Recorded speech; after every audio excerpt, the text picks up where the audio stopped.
என்ன ப்ரப்போஸ்க்கு லைவா? எனக்கு இன்னும் மானிட்டேஷன் கிடைக்கவில்லை. ஸோ அதனால் நான் மானிட்டேஷன் வாங்கணுன்ற ஒரு எய்மோட கொஞ்ச நாளாக நான் லைவ் உட்காந்துட்டு இருக்கேன். ஃபஸ்ட்டு லைவ் உட்கார மாட்டேன், சும்மா ஏதோ விட்டுருவேன். ஸோ இப்போது இந்த டைம் கூட நான் லைவ் உட்காரதுக்கு காரணம் அது ஒன்று தான். ஏஜ் 43. ஏய், என்னை பார்த்தா அவ்வளோ வயசு மாதிரிடா தெரியுது. சரி சரி, வச்சுக்கோ காசா பணமா.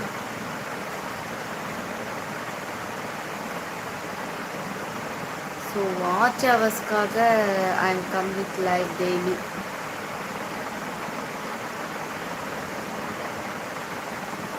Please support me all.